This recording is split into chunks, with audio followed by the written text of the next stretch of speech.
Kehidupan sahabat Nabi Muhammad merupakan contoh kehidupan terbaik yang pernah dipraktikkan manusia di muka bumi.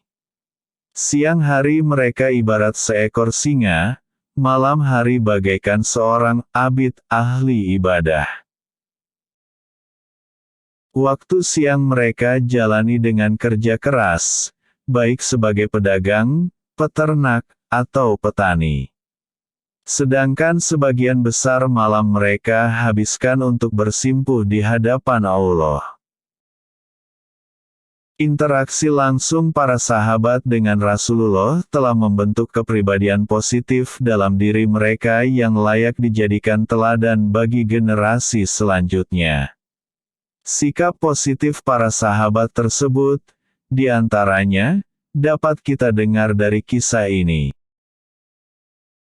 Salah satu kisah menarik, antara lain, menggambarkan ketulusan hati seorang Ali bin Abi Thalib.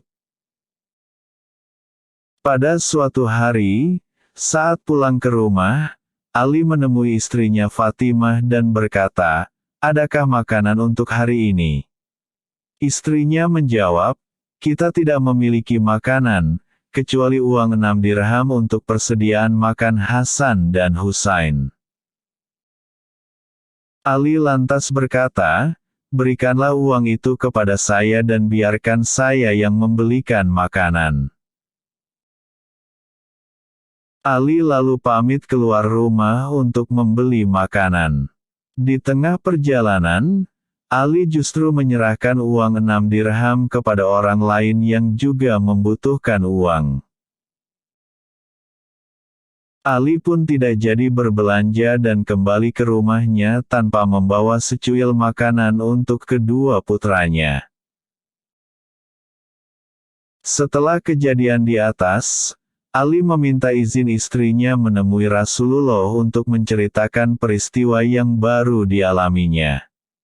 Dalam perjalanan, Ali bertemu seseorang yang menawarkan seekor unta dengan harga 100 dirham. Kata Ali, "Aku tidak punya uang sama sekali."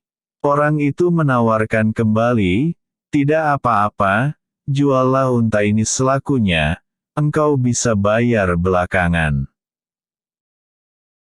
Ali bin Thalib akhirnya sepakat atas tawaran itu, lantas kembali lagi ke rumah untuk mengikatkan unta sebelum pergi lagi menemui Rasulullah.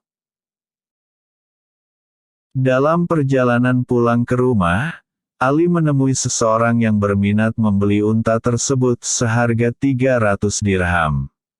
Singkat cerita, terjadilah transaksi jual beli unta antara Ali dan orang itu, lalu Ali pulang ke rumah membawa uang 300 dirham.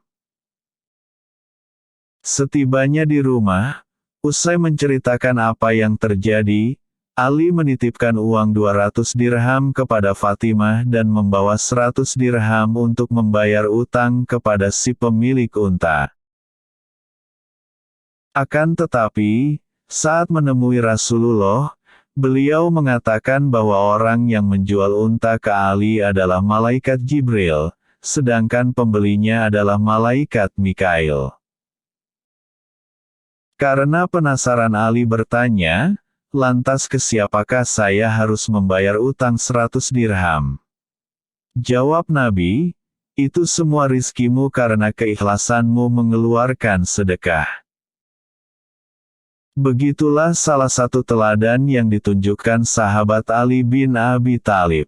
Dengan keikhlasan yang luar biasa, ia bersedekah dalam suasana sulit namun akhirnya mendapatkan ganti yang tak terkira sebelumnya, dari 6 dirham menjadi 300 dirham.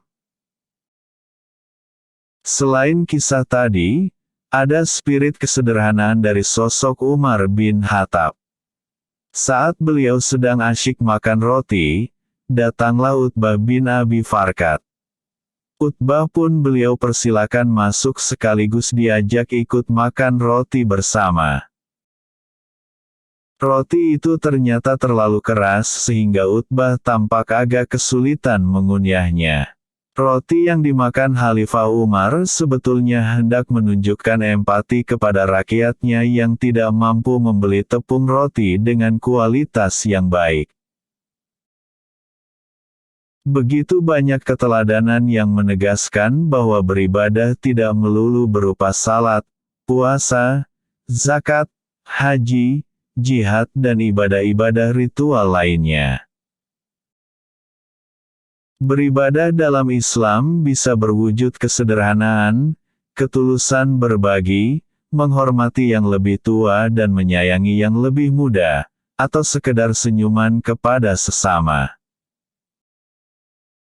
Siapapun yang mendengarkan kisah ini dapat melatih dan meningkatkan rasa empati dan toleransi, terutama terhadap orang-orang dalam kondisi keterbatasan.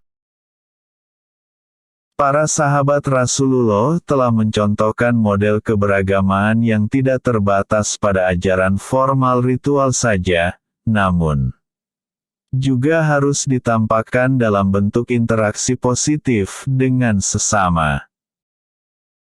Itulah sebagian sifat tauladan yang dapat kita ambil dari sahabat Nabi, semoga kita dapat mempraktekannya dalam kehidupan sehari-hari. Terima kasih telah mendengarkan, mohon maaf jika banyak kekurangan. Wassalamualaikum warahmatullahi wabarakatuh.